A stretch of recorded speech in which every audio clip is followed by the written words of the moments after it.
नमस्कार, economy today में आप सभी का स्वागत। मैं हूं मुकुल शर्मा। इकोनॉमी टुडे में आज हम बात करेंगे वैश्विक सहयोग में एक नए युग के प्रतीक G20 शिखर सम्मेलन के सफल समापन की। बताएंगे आपको आखिर कैसे ये शिखर सम्मेलन ऐतिहासिक रहा और तेजी से उभरती भारत की अर्थव्यवस्था को कितना फायदा इससे मिलने जा रहा है। इसके साथ बात होगी कारोबार जगत की तमाम खबरों की, लेकिन सबसे पहले नजर आज की टॉप लाइन्स पर। भारत की G20 अध्यक्षता में G20 के इतिहास में इस बार सबसे अधिक हुआ काम। आउटकम के लिहाज से भी अब तक का सबसे सफलतम शिखर सम्मेलन। पीएम मोदी ने समापन के मौके पर समिट के दौरान तय विषयों की समीक्षा के लिए नवंबर के अंत में G20 समिट का एक और वर्चुअल सेशन रखने का दिया सुझाव। भारत ने 2023 की पहली छमाही यानी जनवरी से जून में 6.61 करोड़ टन के कच्चे इस्पात का उत्पादन किया है। ये पिछले साल की समान अवधि की तुलना में 5% अधिक है। शोध फर्म स्टील मिल के मुताबिक साल की दूसरी छमाही में भी यही रुझान रहने की उम्मीद जताई गई है। मुकेश अंबानी द्वारा संचालित रिलायंस इंडस्ट्रीज के विशाल बैटरी कारखाने की समय सीमा अब 2026 निर्धारित की गई है। ये पहले बताई गई वर्ष 2024 की समय सीमा से 2 साल आगे है, यानी इसमें अब 2 साल को और आगे बढ़ा दिया गया है। पहले 2024 की बात कही गई थी। और सप्ताह के पहले कारोबारी दिन यानी आज भारतीय शेयर बाजार बढ़त के साथ खुला है। तेजी जो है वो यहाँ पे नजर आ रही है।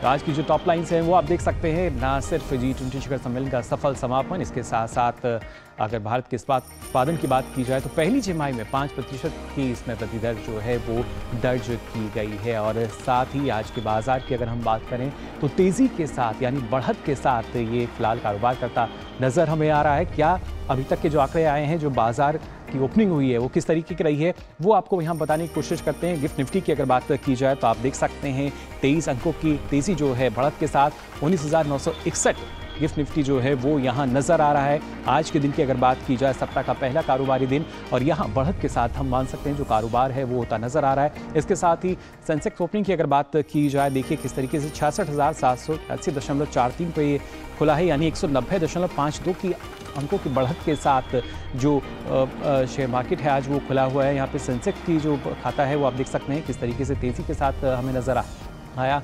निफ्टी 50 ओपनिंग की अगर बात की जाए तो यहाँ भी हम एक तेजी देख पा रहे हैं, करीब 63.95 अंकों की, और उसके बाद 19,883.90 यहाँ पे ये दर्ज किया गया है 63.95 अंकों की तेजी के बाद। तो एक तेजी लगातार आज बाजार में नजर आ रही है। सप्ताह के पहले कारोबारी दिन की अगर बात की जाए, हमने देखा ना सिर्फ गिफ्ट निफ्टी की बात की जाए, निफ्टी 50 की हम बात करें, और अभी तक अगर हम मार्केट अपडेट्स पे नज़र डालें तो आप देख सकते हैं सेंसेक्स में जो तेज़ी है वो नज़र आ रही है। अभी जो अपडेट है, हमने देखा जो ओपनिंग थी वो तेज़ी के साथ हुई, और अब की अपडेट आपको हम बता रहे हैं 66,823.05 पे, यानी 224.14 की बढ़त, और इसके साथ साथ निफ्टी 50 में भी 77.40 की बढ़त। निफ्टी बैंक में आप देख सकते हैं इसको 43.45 की जो बढ़त है वो नज़र आ रही है। प्रतिशत की अगर बात की जाए 0.34% सेंसेक्स में हमें नजर आया, निफ्टी 50 में 0.39%, तो निफ्टी बैंक में भी 0.32% की एक बढ़त जो है वो फिलहाल नजर आ रही है। इसी तरीके से देखिए अब जो मार्केट अपडेट्स हैं वो आनी शुरू हो गई, और ये अभी का अपडेट हम आपको बता रहे हैं क्या स्थिति रहेगी। इसके साथ साथ टॉप गेनर्स की अगर आज की हम बात करें तो आप देख सकते हैं एनटीपीसी की अगर बात की जाए तो 243.95 ये दर्ज किया गया, 1.50 की इसमें जो बढ़त है वो दर्ज की जा रही है। टाटा मोटर्स की अगर बात की जाए 632.55 और यहाँ बढ़त रही 0.86% की। इसके साथ साथ जेएसडब्ल्यू स्टील की अगर बात की जाए तो 821.85 और बढ़त रही 0.78% की। विप्रो की अगर हम बात करें तो 433.45 और बढ़त यहाँ रही 0.77% की। इसके साथ साथ HCL टेक की अगर हम बात करें तो 1,271 पर ये रहा, और यहाँ बढ़त हमें नजर आ रही है 0.71% की। यहाँ भी हम मान सकते हैं एक तेजी जो है यहाँ नजर आई। फिलहाल आज की टॉप गेनर्स हैं अभी तक, लेकिन इसके साथ साथ अगर हम बात कर लेते हैं टॉप लॉसेस की, जहाँ पे गिरावट जो है वो नजर आ रही है। प्रमुख 5 की अगर हम बात करते हैं, इन्फी में आप देख सकते हैं यहाँ पे 1465.10 रहा और गिरावट रही 0.31% की। टाइटन की अगर बात की जाए तो 3191.55 रहा और यहाँ 0.24% की जो गिरावट है वो नज़र आई। इसके अलावा अगर हम बात करें हिंदी यूनिलिवर की तो 2509.80 और यहाँ गिरावट रही 0.19% की। भारतीय एयरटेल की अगर बात की जाए 884.55 ये रहा और गिरावट रही 0.14% की। इसके साथ ही M&M की अगर बात की जाए 1565.50 रहा और गिरावट रही, यहाँ पे आप देख सकते हैं 0.14% की जो प्रतिशत की जो गिरावट है वो यहाँ नज़र आई है। तो आज की टॉप लॉसर्स ये हैं, गेनर्स भी आपने जान लिए। लेकिन इसके साथ साथ ग्लोबल मार्केट के हाल की अगर हम बात करते हैं, देखिए ग्लोबल मार्केट में किस तरह का हाल नज़र आ रहा है। यूएस मार्केट की अगर बात की जाए, डॉ जोन्स की अगर हम बात करें तो गिरावट हमें नज़र आ रही है 34,586.90 नज़र आ रहा है और फीसदी जो है 9.69%। इसके अलावा S&P 500 की अगर बात की जाए तो 4,457.49 और यहाँ एक बढ़त हम देख पा रहे हैं, मामूली बढ़त 6.35 की। जबकि नेस्डेक की अगर बात की जाए तो 13,761.53 रहा और करीब 12.69 अंकों की जो बढ़त है वो फिलहाल यहाँ यूएस मार्केट में नज़र आ रही है, अभी तक के जो आंकड़े हैं। इसके अलावा ग्लोबल मार्केट में ही अगर यूरोपियन मार्केट की बात करें तो आप देख सकते हैं FTSE की अगर बात की जाए करीब 36.47 अंकों की बढ़त 7,478.10 ये रहा। CAC की अगर बात की जाए तो 44.67 अंकों की बढ़त के साथ 7,240.77 रहा। जबकि डेक्स की अगर हम बात करें तो 15,740.30 और बढ़त यहाँ दर्ज की गई करीब 21.64 अंकों की बढ़त फिलहाल यहाँ दर्ज की गई। तो यूरोपियन मार्केट का हाल भी आपने जान लिया। इसके साथ साथ एशियन मार्केट की अगर बात की जाए तो आप देख सकते हैं सबसे पहले कॉस्पी की अगर हम बात करें तो 2,548.25 की जो बढ़त के साथ साथ आप देख सकते हैं 0.57 अंकों की जो मामूली बढ़त है वो नज़र आई। निकाई की अगर हम बात करें तो आप देख सकते हैं गिरावट नज़र आ रही है 62.80 अंकों की गिरावट के साथ ये खुला 32,544.04 रहा। जबकि हैंग सेंग में आप देख सकते हैं यहाँ भी गिरावट रही 17,951.34 और करीब 250.73 अंकों की गिरावट के साथ जो एशियन मार्केट में हैंग सेंग है वो फिलहाल कारोबार करता नजर आया। तो जाना आपने किस तरीके से जो मार्केट अपडेट फिलहाल आ रहा है। और वहीं अगर हम वेल क्रूड की बात करें तो आप देख सकते हैं किस तरीके से यहाँ भी क्रूड ऑयल में एक गिरावट नज़र आ रही है। प्रति डॉलर अगर अब हम बात करते हैं बैरल आप देख सकते हैं करीब 0.19 यानी गिरावट जो है वो यहाँ दर्ज की गई है। आप देख सकते हैं ये 90.40 डॉलर जो है वो दर्ज किया गया है प्रति बैरल, लेकिन यहाँ भी एक गिरावट के साथ फिलहाल यहाँ नज़र आ रही है। तो अभी तक आपने जान लिया क्या स्थिति रही है और इसके साथ साथ आने वाले समय में भी किस तरीके से लगातार अपडेट आएंगी उसकी जानकारी आपको हम देंगे। लेकिन फिलहाल आज मार्केट की अगर बात की जाए, आपने जाना किस तरह का मार्केट बना हुआ है। आगे भी आपको हम बताएंगे बहुत कुछ जो हमारी इकॉनमी से जुड़ा हुआ है, बात करेंगे G20 को लेकर भी। लेकिन फिलहाल हम यहाँ रुक रहे हैं एक छोटे से ब्रेक के लिए। बहुत हार्ड वर्क करते हो, मेरी तरह स्मार्ट वर्क करो। क्यों? लॉटरी लगी है? लॉटरी समझो, शेयर मार्केट की एक मस्त स्कीम में इन्वेस्ट कर रहा हूँ, गारंटीड हाई रिटर्न्स आएंगे। इसको मोड़ दीजिए सर कोई भी। आपके गारंटीड हाई रिटर्न्स कोई करण अर्जुन नहीं है जो जरूर आएंगे। मतलब? बाबा शेयर मार्केट में जोखिम होता है, कोई भी गारंटीड हाई रिटर्न्स का वादा नहीं कर सकता, ये गैर कानूनी है। अच्छा? हाँ। सोचकर समझकर इन्वेस्ट कर। ब्रेक के बाद आप सभी का एक बार फिर स्वागत इकोनॉमी टुडे में। इकोनॉमी टुडे में अब देखते हैं कारोबार जगत की सुर्खियां फटाफट अंदाज में। केंद्र सरकार कारीगरों और श्रमिकों को प्रोत्साहन देने के लिए तैयार है। 17 सितंबर को पीएम विश्वकर्मा योजना की शुरुआत की जाएगी। प्रधानमंत्री नरेंद्र मोदी राष्ट्रीय राजधानी में India international convention and expo centre Dwarka में इस योजना का शुभारंभ करेंगे। अंतर्राष्ट्रीय बाजार में कच्चे तेल की कीमतों में गिरावट का सिलसिला थमा हुआ है। आज ब्रेंट क्रूड ऑयल $90 प्रति बैरल से ऊपर कारोबार कर रहा है। शोध फर्म स्टील मिंट के मुताबिक 2023 की पहली 6 माही यानी कि जनवरी जून में भारत ने 6.61 करोड़ टन कच्चे स्टील का उत्पादन किया है। ये पिछले साल की समान अवधि की तुलना में 5% अधिक है। भारतीय रिजर्व बैंक जल्द ही सेंट्रल बैंक डिजिटल करेंसी यानी CBDC का इंटर बैंक लेन देन में पायलट प्रोजेक्ट अक्टूबर में शुरू करेगा। बता दें कि होलसेल CBDC, जिसे डिजिटल रुपी होलसेल के नाम से भी जाना जाता है, इसे 1 नवंबर 2022 में लॉन्च किया गया था।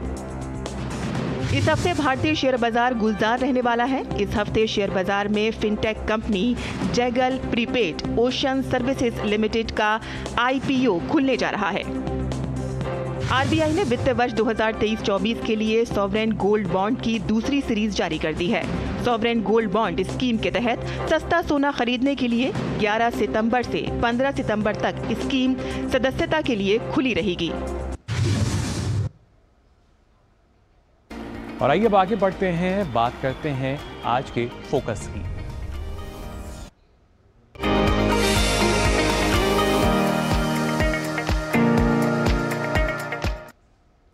भारत की अध्यक्षता में हुआ G20 शिखर सम्मेलन कई मायनों में ऐतिहासिक, अभूतपूर्व और अविस्मरणीय रहा।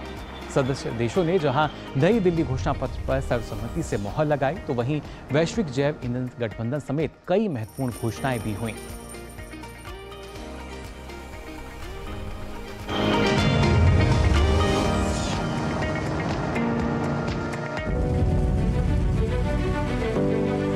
भारत में संपन्न हुआ 18वां G20 शिखर सम्मेलन अभी तक हुए पिछले तमाम G20 सम्मेलनों के मुकाबले ऐतिहासिक रहा, जिसकी सबसे बड़ी वजह रही अमृतकाल में विश्व कल्याण का ध्येय।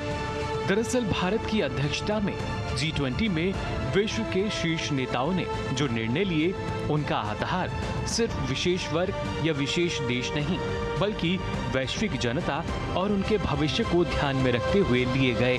भारत के साथ सभी देशों ने एक तरफ जहां मानव कल्याण के लिए सहमति जताई, तो दूसरी ओर अंतर्राष्ट्रीय आर्थिक सहयोग के प्रमुख वैश्विक फोरम G20 के राजनेताओं ने कुछ संकल्प भी लिए, जिनमें मजबूत, सतत, संतुलित और समावेशी विकास में तेजी लाना, सतत विकास के लिए 2030 एजेंडे के पूर्ण और प्रभावकारी कार्यान्वयन में तेजी लाना, जलवायु अनुकूल और पर्यावरण हित में एकीकृत और समावेशी दृष्टिकोण अपनाना, स्वास्थ्य संबंधी आपात स्थितियों के लिए बेहतर तरीके से तैयार रहना, वैश्विक चुनौतियों का समाधान करने के लिए बड़े और अधिक प्रभावकारी MDP का विस्तार करना, SDG की दिशा में प्रगति में तेजी लाने के लिए सभी स्रोतों से वित्त पोषण बढ़ाना, डिजिटल सेवाओं और डिजिटल सार्वजनिक अवसंरचना को बढ़ावा देना, टिकाऊ, गुणवत्तापूर्ण, स्वस्थ, सुरक्षित और लाभकारी रोजगार सृजन करना, अर्थव्यवस्था में महिलाओं की पूर्ण, समान, प्रभावकारी और सार्थक भागीदारी को बढ़ावा देना, वैश्विक निर्णय लेने में विकासशील देशों की आवाज को मजबूती प्रदान करना जैसे कदम मानवता की समृद्धि और कल्याण सुनिश्चित करेगी। सम्मेलन में आए मेहमानों ने भारत मंडपम में एक तरफ जहां आत्मनिर्भर होते भारत और तेजी से उभरती अर्थव्यवस्था की झलक डिजिटल इंडिया के तहत देखी, तो वहीं कला और सांस्कृतिक विरासत के रंगों से भी मेहमान रूबरू हुए। हालांकि G20 शिखर सम्मेलन से इतर ग्लोबल इंफ्रास्ट्रक्चर एंड इन्वेस्टमेंट यानी PGII और भारत, मध्य पूर्व और यूरोप के बीच बुनियादी ढांचे के विकास के लिए निवेश को बढ़ावा देने के लिए India middle east Europe economic corridor यानी IMECO और भारत की पहल पर वैश्विक जैव ईंधन गठबंधन यानी GBA का शुभारंभ भी किसी उपलब्धि से कम नहीं रहा। वहीं सम्मेलन के अंतिम सत्र में PM मोदी ने डिजिटल पब्लिक इंफ्रास्ट्रक्चर और स्टार्टअप 20 एंगेजमेंट ग्रुप के गठन का जिक्र करते हुए वैश्विक आर्थिक चुनौतियों के समाधान पर काम करने की बात कही। भारत की G20 अध्यक्षता ने G20 के इतिहास में इस बार सबसे अधिक काम किया है। ऐसे में ये आउटकम के लिहाज से भी अब तक का सबसे सफल शिखर सम्मेलन रहा। Bureau report, DD news.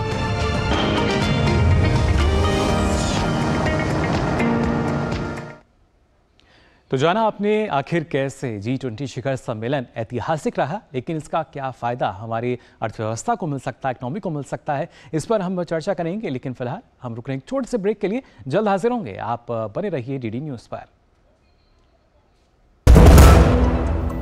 बहुत हार्ड वर्क करते हो, मेरी तरह स्मार्ट वर्क करो। क्यों, लॉटरी लगी है? लॉटरी समझो, शेयर मार्केट की एक मस्त स्कीम में इन्वेस्ट कर रहा हूँ, गारंटीड हाई रिटर्न्स आएंगे।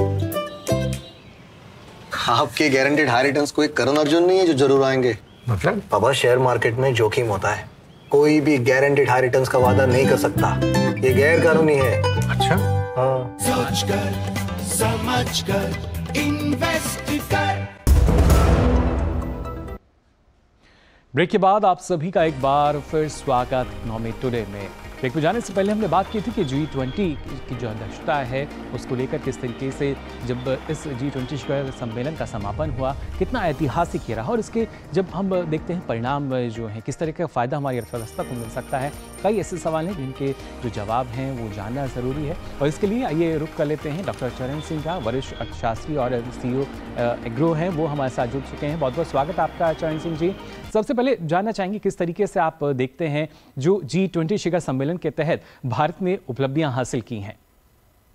सबसे बड़ी बात है जिस तरीके ये सारा शिखर कंप्लीट हुआ है और जितनी हमें ग्लोबल रिकग्निशन मिली है वो तो बहुत ही बढ़िया बात हुई है। और मेरा ख्याल पहली बार किसी देश में इतनी रिकग्निशन G20 से मिली होगी। आपने देखा ही है, जहां तक इकोनॉमिक इम्पैक्ट का सवाल है, पिछले नियरली 1 वर्ष से 60 शहरों में G20 का आयोजित हुआ। तो जहां जहां पर भी इसका आयोजन हुआ वहां की इकोनॉमी पे तो फर्क पड़ा ही पड़ा। एक्सपेंडिचर भी हुआ, वहां पर लोगों को पता भी चला, और यहाँ पर कल्चर को जिस तरीके यूज किया गया G20 के देशों को बताने के लिए कि हमारे देश का कल्चर इतना अच्छा है, डांस है, खाना है, टेक्सटाइल्स हैं, हमारी बुनियादी चीजें जो MSMEs बनाते हैं, वो सब चीजों का प्रदर्शन भी साथ साथ चलता रहा। और मेरे को सौभाग्य मिला कुछ अटेंड करने के लिए, तो मैंने देखा जिस तरीके हमने अपने देश को दुनिया भर में दिखाया, और वो 60 जो शहरों में हुआ, उससे हम लोगों को जैसे कल्चरल डिप्लोमेसी या सॉफ्ट डिप्लोमेसी में एक एज मिला जी। तो जब से G20 हमारे यहाँ आया है तो देश में एक किस्म की उमंग की भावना रही है। 60 शहरों में उसका असर रहा है। वो तो जो हुआ सो हुआ। आगे बढ़ते अगर देखें तो इसके इकोनॉमिक इम्प्लीकेशंस बहुत बढ़िया हैं। आपने देखा जो डिक्लेरेशन है आपने खुद का कि एक अभूतपूर्व है, इतना अच्छा कॉन्सेंसस के साथ डिक्लेरेशन, 83 पैराग्राफ्स हैं, उसमें जियोपॉलिटिकल इश्यूज भी हैं, इकोनॉमिक इश्यूज भी हैं, सब पे 100% कॉन्सेंसस था। उससे इंडिया को क्या फायदा मिलने वाला है? एक तो इंडिया की डिप्लोमेसी को रिकग्निशन मिला, एक हमारी यहाँ पे हमारी कंट्री की जो इकोनॉमी है उसको बूस्ट मिला। यहाँ पे अभी सब लोगों को पता है कि हमारे में ये क्षमता है कि हम इस प्रकार का एक आयोजन कर सकते हैं, तो हमारे बिजनेस प्राइवेट सेक्टर को एक एडवांटेज जी। स्पेसिफिक एडवांटेजेस अगर बात की जाए जो India, middle east, Europe economic corridor की अगर हम बात करें, ये भी किसी उपलब्धि से हम इसको कम नहीं आंक सकते, क्योंकि अब एक नया रास्ता हम कह सकते हैं कि हमारे पास रहेगा। बिल्कुल, कोई शक ही नहीं है। यहाँ पर चाइना ने अपना कॉरिडोर की बात की, अमेरिका ने क्वाड्रिलेटरल की बात की, हमने एक नया दिखाया। और उसमें सबसे बड़ी बात यह है कि हमारे देश को उसमें सबसे ज्यादा फायदा है। जब रेल और सी से हम लोग यूरोप और इन सब कंट्रीज से जुड़ जाएंगे, आप इमेजिन करिए कि उसके साथ ट्रेड को कितना फायदा। और इसी के साथ साथ डिक्लेरेशन में जो डिजिटल पब्लिक इंफ्रास्ट्रक्चर की बात कही गई, उसमें इंडिया लीड ले रहा है। और उसके बाद जो रिपोजिटरी बनना है वो इंडिया का बनना है। तो आप इमेजिन करिए जो टेक्नोलॉजिकल लीप हम वर्ल्ड को प्रोवाइड कर रहे हैं। फाइनेंशियल इंक्लूजन तो हम कह ही रहे हैं, फाइनेंशियल इंक्लूजन को फायदा होगा, पर टेक्नोलॉजी, यहाँ पर कल्चर की बात कही गई, यहाँ पे सॉफ्ट डिप्लोमेसी की बात कही गई, उधर उसके साथ साथ टेक्नोलॉजिकल एडवांसमेंट जो DPI में हम लोग दुनिया भर के साथ शेयर करने वाले हैं, वो मुझे लगता है एक बहुत बड़ी पहल है। और उससे देश में, देश की रेपुटेशन पे, ईज ऑफ डूइंग बिजनेस पे, और देश की इनकम पे, देश की एम्प्लॉयमेंट पे बहुत फर्क पड़ने वाला है। तो वो मुझे लगता है सबसे अहम बात जो दुनिया पे हम छाप छोड़ के जा रहे हैं। और चंद्रयान के बाद जब हमने प्रूव कर दिया कि हमारे पास टेक्नोलॉजी है,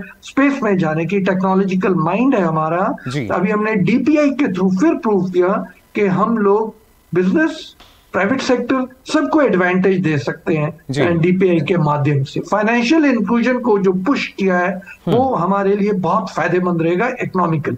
जी बिल्कुल। और इसके साथ साथ प्रधानमंत्री ने ये भी कहा कि जो स्टार्टअप 20 एंगेजमेंट की हम बात कर रहे हैं उस पर भी सहमति जताई है जो हमारे G20 के देश हैं। तो कहीं ना कहीं सभी जो हमारे देश हैं G20 के, उनके लिए एक बेहतरीन मॉडल जो है अब भारत ने सबके समक्ष रखा है। देखिए, एक बात तो जो आप कह रहे हैं, पर इसके साथ साथ जो मुझे सबसे बड़ी बात जो प्रधानमंत्री जी ने 1 साल पहले कह दी थी वो था कि one family, one earth, one future. उसमें इन्होंने प्रूव करके दिखाया है कि जब हम फाइनेंशियल इंक्लूजन की बात करते हैं, सिर्फ देश के अंदर जनधन की नहीं करते हैं, इन्होंने ग्लोबल साउथ को जो बीच में लेके आए हैं, वो मुझे लगता है एक बहुत बड़ी अहम बात कर दी कि जो इकोनॉमिक ग्रोथ मॉडल इंडिया का है, सबके साथ सबका विकास और सबका प्रयास, जो प्रधानमंत्री जी कह रहे हैं, उन्होंने दिखा दिया कि हम सिर्फ नेशनल लेवल पे नहीं कर रहे हैं, सिर्फ बातें नहीं कर रहे हैं, इतना प्रयास किया कि G20 से भी G21 हो जाएगा, क्योंकि अफ्रीकन कंट्रीज को बीच में लेके आए। तो इंडिया की जो भूमि इकोनॉमिक पावर तो बन ही रहे हैं, हम थर्ड लार्जेस्ट इकोनॉमी बनने ही वाले हैं, 5 तो बन ही गए हैं, इकोनॉमिक पावर तो बनने ही वाले हैं। हमारा जो ग्रोथ मॉडल है, जिसमें लाइफस्टाइल फॉर सस्टेनेबल डेवलपमेंट एक बहुत बड़ा अहम रोल प्ले करता है, जिसपे हम सब लोग मिलके चलते हैं, उसमें दुनिया भर में ये चीज दिखा देना, ग्लोबल साउथ को लेके आना, मुझे लगता है एक बहुत बड़ी बात है। इसके अलावा जो जेंडर इक्वालिटी पे बात कही है, आपको पता ही है कि हमारे देश में फीमेल लेबर फोर्स पार्टिसिपेशन, जो टेक्निकल डेफिनेशन है, हमारे यहाँ वुमेन तो काम करती हैं, खेतों में करती हैं, परिवार में करती हैं, पर वो क्योंकि जो technical definition female labour force participation होती है दुनिया भर की, जो उसकी परिभाषा है, उसमें हम लोग पीछे रह जाते हैं। 20% है, दुनिया की औसत 60% है, हमारे नेबरिंग कंट्रीज में करीब 80% है। उसके ऊपर जो डिक्लेरेशन में प्रधानमंत्री लेके आए, जो जनधन में फिर हमने इंक्लूसिविटी और विमेन पार्टिसिपेशन अकाउंट्स में किया है, वो दुनिया भर में जैसे जेंडर इक्वालिटी की बात कही गई, मुझे लगता है वो भी हमें एक पहल मिली है दुनिया। जी बिल्कुल, और उसका जिक्र भी किया गया है, जो संकल्प हमारे G20 के देश हैं उन्होंने लिया कि कैसे अर्थव्यवस्था में जो भागीदारी है महिलाओं की, उसे हमें और प्रभावी बनाना होगा, उसे बढ़ाना होगा। और इसके साथ साथ यहाँ अगर हम खासतौर से बात करें ग्लोबल बायोफ्यूल की अलायंस की, इसको किस तरीके से आप देखते हैं चरण सिंह जी? देखिए, मुझे लगता है जो बायोफ्यूल अलायंस की बात हो रही है, उसमें फिर बात आ जाती है लाइफस्टाइल फॉर सस्टेनेबल डेवलपमेंट की। हम लोग जिस चीज पे विश्वास रखते हैं कि जो भी चीज हम करना चाहते हैं, हम ये करना चाहते हैं कि उसका ग्लोबल कार्बन फुटप्रिंट मिनिमम हो। फॉसिल फ्यूल्स पे इतना ज्यादा पॉल्यूशन हुआ और क्लाइमेट इम्पैक्ट हुआ है, उससे बचने का सबसे बढ़िया तरीका यही है कि जो हम लोग बायोफ्यूल अलायंस की बात कर रहे हैं। जी बिल्कुल, यानी पूरे तरीके से अगर देखा जाए तो ना सिर्फ हमारी जो अर्थव्यवस्था है उसके हित में, पर्यावरण हित में, इस तरह के तमाम जो फैसले हैं वो लिए गए, और उसी वजह से G20 शिखर सम्मेलन जो है वो काफ़ी ऐतिहासिक रहा। फिलहाल डॉक्टर चरण सिंह जी, बहुत बहुत शुक्रिया हमारे साथ जुड़ने के लिए। तो जाना आपने किस तरीके से जो G20 शिखर सम्मेलन है ऐतिहासिक रहा और कितना फ़ायदा या लाभ की अगर हम बात करें वो अर्थव्यवस्था को मिल सकता है। वहीं केंद्रीय वित्त मंत्री निर्मला सीतारमण ने एशियाई विकास बैंक के अध्यक्ष मसात्सु सावा से मुलाकात की। अस्कावा ने भारत की अध्यक्षता में G20 लीडर समिट के सफल आयोजन के लिए भारत को बधाई दी। दोनों नेताओं ने G20 इंडिया प्रेसिडेंसी के नतीजों और फाइनेंस ट्रैक के साथ साथ शेरपा ट्रैक के तहत G20 कार्यधाराओं में योगदान पर चर्चा की।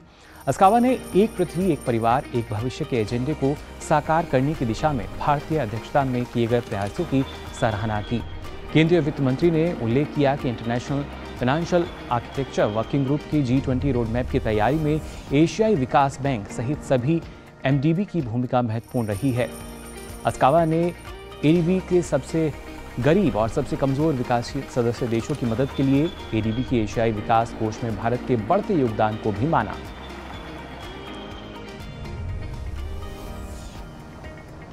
और साथ ही केंद्रीय वित्त मंत्री निर्मला सीतारमण ने नई दिल्ली में विश्व बैंक के अध्यक्ष अजय बंगा से भी मुलाकात की। अजय बंगा ने रचनात्मक और सफल G20 अध्यक्षता के लिए भारत को बधाई दी।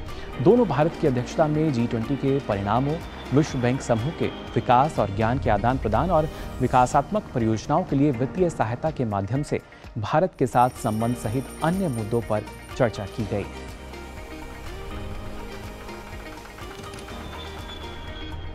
काफ़ी महत्वपूर्ण रही है मुलाकात भी।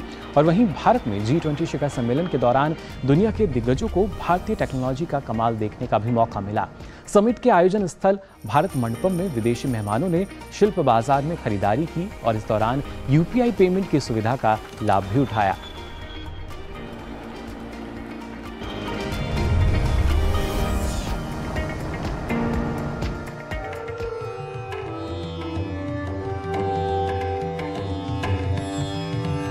ये दोनों तस्वीरें गवाही दे रही हैं कि UPI यानी यूनिफाइड पेमेंट इंटरफेस भारत में ट्रांजैक्शन के सबसे ज्यादा इस्तेमाल होने वाले तरीकों में एक बन चुका है।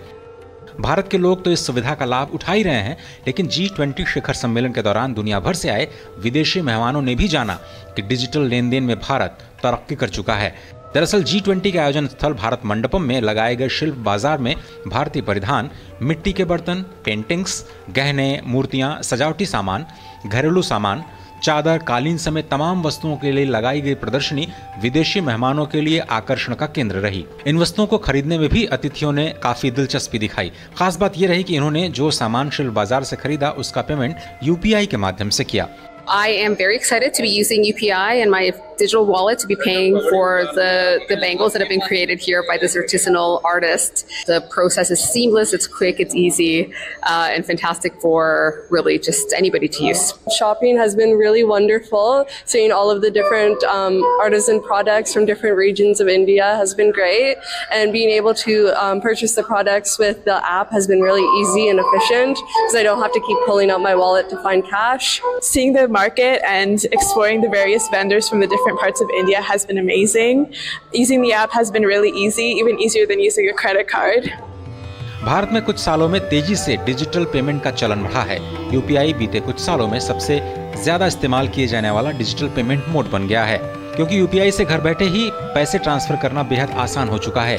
UPI का मतलब एक रियल टाइम पेमेंट सिस्टम है, जिसकी मदद से आप एक बैंक के अकाउंट से दूसरे बैंक के अकाउंट में पैसा तुरंत ट्रांसफर कर सकते हैं। इसकी खास बात यह भी है कि UPI के जरिए दिन या रात कभी भी मनी ट्रांसफर किया जा सकता है। इसके लिए आपके मोबाइल में फोन पे, पेटीएम, गूगल पे, भीम जैसे कोई भी UPI का ऐप होना चाहिए और आपको अपने बैंक अकाउंट को UPI से लिंक करना होता है। इसके बाद आप उसका इस्तेमाल आसानी से कर सकते हैं। UPI की लोकप्रियता काफी तेजी से बढ़ रही है और इसे ज्यादा यूजर फ्रेंडली बनाया जा रहा है। शिखर सम्मेलन के माध्यम से दुनिया के सामने भारत को अपने देश के दमखम और विकास को दिखाने का एक मौका मिला। इसके लिए भारत मंडपम के पैवेलियन में बाकायदा डिजिटल इंडिया प्रदर्शनी लगाई गई, जो विदेशी मेहमानों के लिए आकर्षण का केंद्र रही। यहाँ भारतीय टेक्नोलॉजी और डिजिटल भुगतान के योगदान के बारे में जानकारियां साझा की गईं। विदेशी प्रतिनिधियों को भारत में डिजिटल भुगतान के विकास को दिखाया गया, साथ ही विदेशी मेहमानों को UPI का अनुभव लेने का भी मौका मिला। इतना ही नहीं, जिनका भारत में बैंक अकाउंट नहीं है, ऐसे विदेशी मेहमानों और NRIs के लिए UPI वन वर्ल्ड सुविधा के जरिए देश में 50 लाख से ज्यादा प्रतिष्ठानों में डिजिटल पेमेंट्स की सुविधा दी गई है। नितेंद्र सिंह के साथ ब्यूरो रिपोर्ट, DD न्यूज।